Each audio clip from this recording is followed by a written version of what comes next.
안녕하세요. 여러분들의 법적인 궁금증을 시원하게 풀어드리는 쾌변의 박남주입니다. 이번 시간에는 생활법률 이야기를 좀 해보려고 합니다. 오늘도 이렇게 법률 자문을 해주실 우리 신성현 변호사님을 모셨습니다. 안녕하세요. 네, 안녕하세요. 신성현 변호사입니다. 오늘 주제는 바로 정당방위입니다. 우리나라에서 사람들에게 정당방위에 대한 인식이 굉장히 좋지 않습니다. 그래서 때리면 무조건 맞아라 라는 거를 학교에서 저도 배운 바가 있습니다. 그래서 오늘은 이 정당방위가 도대체 진짜 뭔지 정확하게 법적인 설명을 신 변호사님으로부터 들어보고 우리나라에서는 왜 이렇게 정당방위가 성립되지 않는지까지도 한번 확인을 해보는 시간을 갖고자 합니다. 신 변호사님, 네. 정당방위란 과연 무엇이고 이것이 성립을 하기 위해서는 어떤 요건들이 있어야 하나요? 정당방위라고 하면 이제 말 자체에서 네. 정당한 방어 행위 이렇게 연상이 되죠. 예. 네, 딱 그런 거를 이제 정당방위라고 얘기를 하는데 네. 정당방위가 인정이 되기 위해서는 예. 먼저 현재의 부당한 침해가 있어야 되고 현재. 네, 자기 또는 타인의 법익을 방어 또는 방위하기 위해서 행해야 하는 것이고 네. 그리고 이 행위가 상당한 이유가 있어야 됩니다. 굉장히 애매모호한 말들이 이미 많이 나왔습니다. 네네네. 이미 성립하기 어려워 보이네요, 굉장히. 네. 예. 현재 부당한 침해, 자기 또는 타인의 법익을 방어하기 위한 행위, 네. 그리고 상당한 이유, 이 세 가지 요건을 충족을 하면 정당방위로 인정이 되는데 네. 정당방위가 그 수준을 넘어설 때가 있어요. 네. 이렇게 뭐 맞거나 뭐 이러기만 해야 되는데 막 네가 더 맞아봐 이러면서 뭐 그런다거나 하면은 이제 네. 과잉방위가 되죠. 말 그대로 과잉 방위, 네. 과잉 지나친 방어 행위가 되는 겁니다. 네. 이런 경우에는 이제 형법 제21조 제2항에 규정이 되어 있는데 네. 이때는 형을 감경 또는 면제할 수 있다 이렇게 네. 되어 있습니다. 그러니까 정당방위에 해당을 하면 위법성이 조각이 된다 그러거든요. 없어져서. 그래서 이제 위법한 행위가 아니게 이렇게 만들어주는 건데 네. 이 과잉 방위는 위법한 행위는 맞는데 그런데 형을 조금 낮춰주거나 네. 아니면 형을 면제해준다. 네. 잘못은 했지만 봐줄게. 뭐 이렇게 되는 거죠. 이 과잉방위라는 단어 자체가 많은 분들이 잘 알지 못합니다. 그냥 정당방위나 뭐 정당하게 방위한 거네. 그리고 과잉방위나 뭐 이건 정당방위 안 됐나 보다 라고 하지만 신 변호사님 말씀에 따르면 이 과잉방위도 인정이 되면은 형을 좀 감경 면제. 네. 할 수 있다는 거네요. 네네. 네. 그렇다면 신 변호사님께서 아까 위법성 조각이라는 말씀을 하셨는데 이 위법성 조각 사유에 뭐 다른 것도 있나요? 네, 우리 형법에서는 이제 정당방위 외에도 정당행위 이름이 비슷하죠. 네. 정당행위라는 것도 있고 그다음에 긴급피난, 자구행위 그리고 피해자의 승낙 네. 뭐 이런 것들도 규정을 하고 있고요. 명예훼손죄에 있어서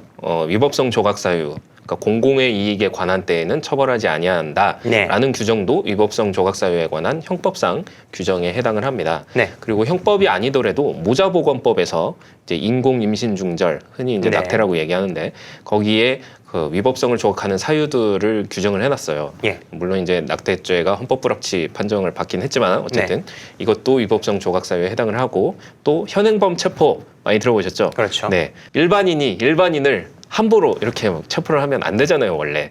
하지만 네. 현행범에 해당할 경우에는 체포해도 된다. 가능하죠. 네, 위법성 조각 사유에 해당하고요. 네. 민법에서 이제 점유권자의 자력구제 이게 제 물건이에요. 남주 씨가 이거를 훔쳐가려고 그래. 네. 그러면 내가 바로 뺏으면 네. 뭐 이거는 괜찮다. 네, 뭐 그런 것들이 있습니다. 네. 알겠습니다. 이 중에 이제 정당방위 다음으로 많이 얘기가 되는 게 긴급피난이라는 건데요. 예. 말에서 벌써 느껴지죠. 긴급한 상태에서 피난하는 거. 네. 그렇죠. 네, 그래서 굉장히 그 위험한 상황이 닥쳤을 때 내가 이 위험을 피하기 위해서 남에게 해를 끼치는 거는 좀 봐주겠다. 이런 예. 얘기가 되는 거예요. 네. 자동차를 운전하고 가는데 예. 앞차가 급브레이크를 밟는다. 그러면은 그 앞차가 급브레이크를 밟으면 충돌을 할 수가 있잖아요. 그래서 그걸 피하기 위해서 본능적으로 꺾이는데. 네, 본능적으로 꺾죠. 네. 그래서 꺾어서 이렇게 가다 보니까 중앙분리대를 들이받아서 이 중앙분리대를 손괴한 아하. 그런 사건. 뭐 근데 그것도 이제 긴급피난으로 인정을 받은 게 있고. 네. 네. 여태까지 있는 정당방위 관련된 판결이 정말 많지만 제가 몇 가지만 좀 얘기를 해보고 싶은데요. 뭐 이런 일이 있었습니다. 어떤 군인이 한 여성을 살해하는 사건이 있었는데요. 이 여성에게는 약혼자가 있었습니다. 이 약혼자는 이 여성도 구하고 그리고 그 범인도 잡기 위해서 이제 몸싸움을 했는데 이 과정에서 군인이 약혼자에 의해서 사망하게 됐죠. 이 경우에는 정당방위가 인정되기도 했고요. 그렇죠. 그 다음에는 또 유명한 사건인데 이 집에 침입한 절도범을 잡기 위해서 몸싸움을 했는데 절도범이 뇌사에 빠졌다가 이제 사망했는데 이때는 정당방위가 또 인정이 되지 않았습니다. 네. 그래서 사안들 별로 이게 어떤 경우에 정당방위가 되는지 안 되는지도 좀 굉장히 모호한 것 같은데요. 최근엔 이런 판결도 있었습니다. 대전 서구에서 한 학원에서 일어난 일인데요. 이 학원 강사 A씨와 학부모 B씨가 있는데 이 B씨가 자신의 자녀가 다른 학생에게 맞은 것을 확인하러 학원을 갔는데 이 A씨가 말하는 게 좀 불만스러웠나 봅니다. 그래서 이 B씨가 A씨와 이렇게 말싸움이 되다가 B씨가 먼저 A씨를 때렸는데 A씨도 이 B씨를 때리게 됐습니다. 그래서 서로 상해를 입히게 됐죠. 그랬더니 이 B씨가 A씨를 고소했습니다. 그런데 이 법원에서는 A씨가 B씨에게 상해를 입히긴 했지만 이 정당방위에 의해서 무죄를 선고했습니다. 이 판결에서 한 가지 눈여겨볼 얘기가 있는데요. 이 판결의 판사님께서 우리나라에서는 뭐 싸우면 무조건 맞아라 라는 말이 마치 상식처럼 통용되고 있다. 그러면서 이 지극히 후진적이고 참담한 법률 문화 단면이 노출된 것이라는 표현을 사용을 하셨습니다. 그래서 저도 이 판결을 굉장히 눈여겨보게 됐는데요. 신 변호사님께서는 진짜로 이 판사님의 말씀처럼 이 상대방으로부터 부당한 폭행을 당했을 때 무조건 맞는 게 지금 한국 사회에서 맞는 판단인가요?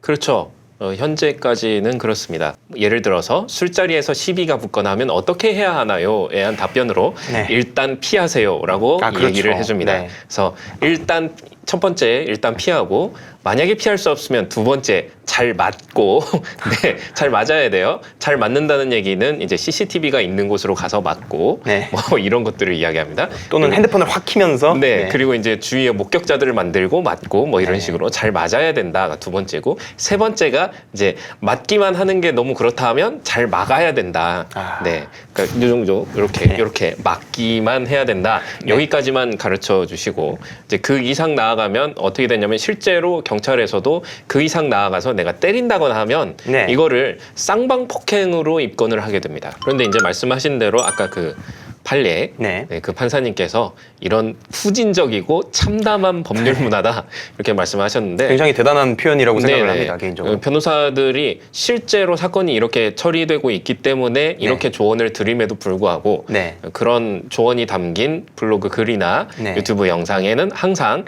변호사나 됐으면서 그런 걸 조언이라고 가르쳐주냐 이런 댓글들이 달리거든요. 네. 정말 혹시 보셨나요? 저희로서도 저희로서도 후진적이고 네. 참담한 법률 문화다 이렇게 생각을 하고 있습니다. 하지만 이제 변호사님의 입장에서는 현실적으로 맞는 조언을 해줄 수밖에 없기 때문에 댓글로 이제 공격을 당하셨군요. 네. 그러니까 저희들도 그 이상 하세요라고 조언을 드리고 싶어요. 네. 네, 그런 면에서 현재 우리 한국 사회의 정당방위 성립 기준은 굉장히 후진적이다. 차라리 뭐 칼을 들고 달려와서 나를 죽이려고 하는 사람을 방어하기 위해서는 깔끔하게 빠르게 죽이고 걸리지 마라라고 빠르게 죽이고. 했을 때 보면은 이제 그 댓글 다신 분은 좋아하셨을 수도 있을 것 같습니다. 그럴 수도 있겠죠. 네. 지금 이런 상황이 있는 거에 대해서 과거에 경찰에서 밝힌 자료가 있습니다. 정당방위가 성립되기 위한 조건이라는 거였는데요. 이걸 제가 한번 읽어보겠습니다. 어떻게 해야지 정당방위가 되냐면요. 첫 번째, 침해 행위에 대해 방어하기 위한 행위일 것. 두 번째, 침해 행위를 도발하지 않을 것. 그리고 세 번째, 먼저 폭력 행위를 하지 않을 것. 그리고 네 번째, 폭력 행위의 정도가 침해 행위의 수준보다 중하지 않을 것. 다섯 번째, 흉기나 위험한 물건을 사용하지 않을 것. 여섯 번째, 침해 행위가 저지되거나 종료된 후에는 폭력 행위를 하지 않을 것. 일곱 번째, 상대방의 피해 정도가 본인보다 중하지 않을 것. 여덟 번째, 치료에 3주 이상을 요하는 상해를 입히지 않을 것. 이 8가지 조건을 보고 많은 분들이 뭐 그냥 맞으라는 거네 라고 그렇죠. 판단을 할 수밖에 없을 것 같습니다. 이게 과거의 자료거든요. 그렇죠. 이게 아직까지도 뭐 이런 게 좀 남아 있다고 좀 봐도 될까요? 네, 뭐 이거보다는 조금 더 완화된 그런 네. 기준이 적용이 된다고 볼 수는 있지만 네. 아직까지도 크게 벗어나지는 않는다. 네. 그렇게 생각할 수가 있습니다. 그렇다면요. 이렇게 이렇게 정당방위가 성립하기 힘든데 만약에 굉장히 부당한 일을 당해가지고 나는 이제 정당방위를 했다라고 하는 경우 이걸 입증하기 위해서는 어떤 노력을 해야 될까요? 아까 이제 어떻게 해야 되느냐에서 첫 번째가 피하라, 두 번째가 잘 맞는다였잖아요. 네. 잘 맞는 때 하신 것들을 잘 준비를 하시면 돼요. 네. 무슨 얘기냐? 이제 CCTV 확보하셔야 되고, 네. 그다음에 목격자 증언 확보하셔야 됩니다. 네. 이런 것들이 있어야 되고, 그다음에 이제 내가 맞았잖아요.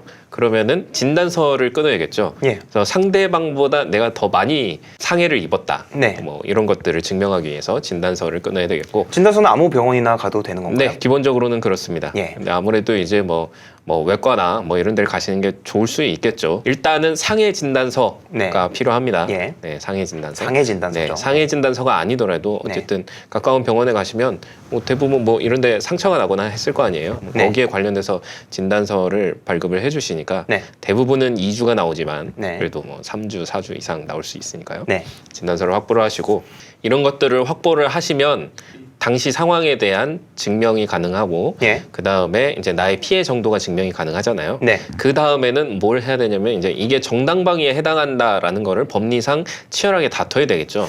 참 일반인으로서 하기 좀 힘든 일이 나왔네요. 네. 그래서 그럴 때 변호사를 선임을 하시면 그렇죠. 됩니다. 네. 그런데 국민 참여 재판의 경우 정당방위가 인정되는 경우가 더 많다고 하던데 이게 사실인가요? 그리고 사실이라면은 왜 그런 건가요? 글쎄요, 뭐 통계적으로 국민참여재판에서 정당방위가 더 잘 인정이 된다 이런 통계 수치가 나와 있는 거는 사실 제가 아는 선에서는 없습니다. 아, 그래요? 네, 그렇긴 한데 아무래도 국민참여재판을 가게 되면 네.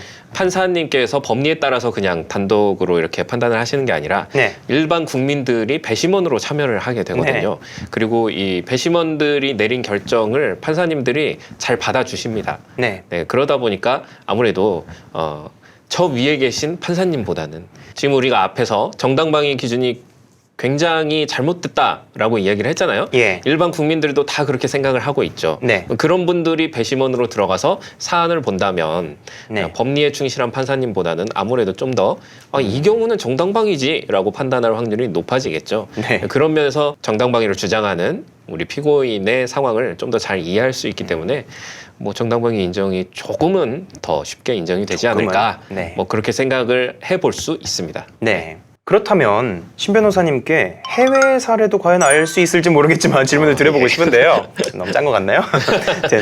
우리나라에서 굉장히 정당방위가 인정이 되지 않는다라고 한다면 해외에서는 정당방위가 성립이 잘 되는지 이게 실제로 이게 맞는 얘기인지 한번 좀 궁금해지는데 해외 사례는 어떤가요? 뭐 제가 뭐 해외 각국을 돌아다니면서 정당방위가 인정이 잘 되고 있는지 이렇게 조사를 해본 바가 없습니다만 네. 정당방위 얘기가 나올 때마다 미국의 사례를 많이 들으셨을 거예요. 네. 네, 미국의 경우에는 캐슬 덕트린이라고 해가지고 네. 캐슬이 성이잖아요. 네. 그럼 내가 살고 있는 집은 하나의 성이에요. 예. 여기는 함부로 침입을 하면 안 돼요. 네. 근데 여기에 침입을 하게 되면 불법 침입이 되겠죠. 예. 이 불법 침입을 한 사람에 대해서는 불법 침입 외에 다른 뭐 폭행이나 뭐 상해를 가하거나 뭐 등등등의 일을 하지 않았더라도 네. 불법 침입을 했다는 그 사유 하나만으로 네. 그 사람에 대해서 무기를 사용해서 대항할 네. 수 있는 그런 원칙이 자리를 잡고 있다고 합니다. 네.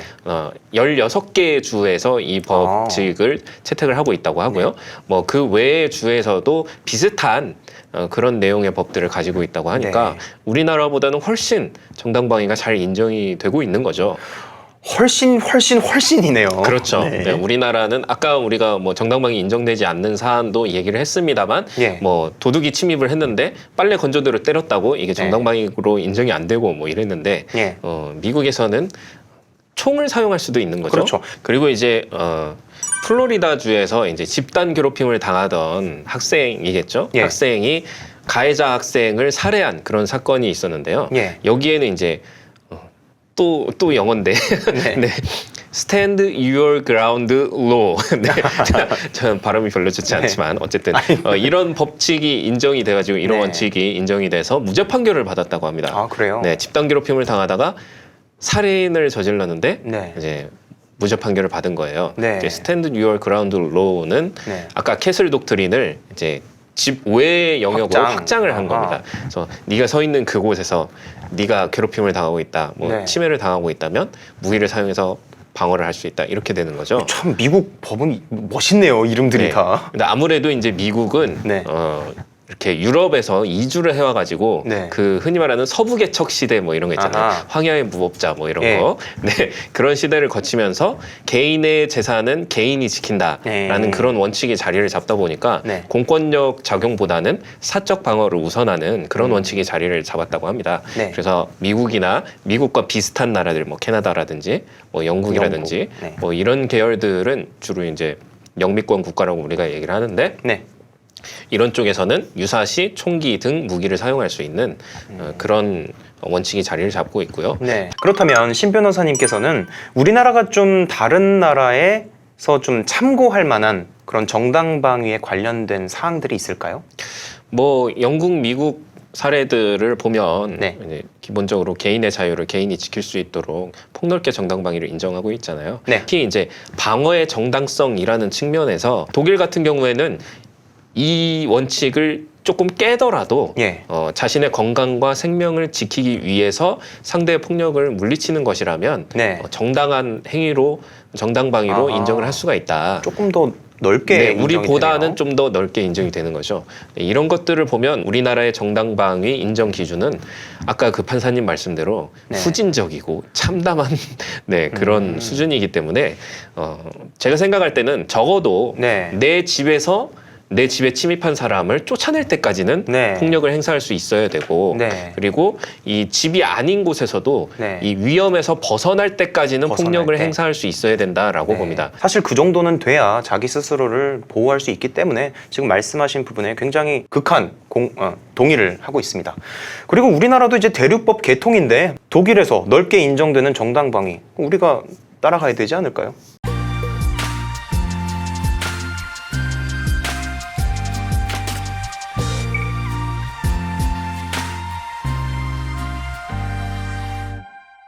네, 이렇게 오늘 영상에서는 정당방위에 대해서 굉장히 좀 폭넓고 깊게 알아봤습니다. 앞으로도 이렇게 쾌변을 통해서 여러분들께 속 시원한 법률 지식을 알려드릴 테니까 마음에 드셨다면 구독과 좋아요 한 번씩 부탁드립니다. 시청해주셔서 감사합니다.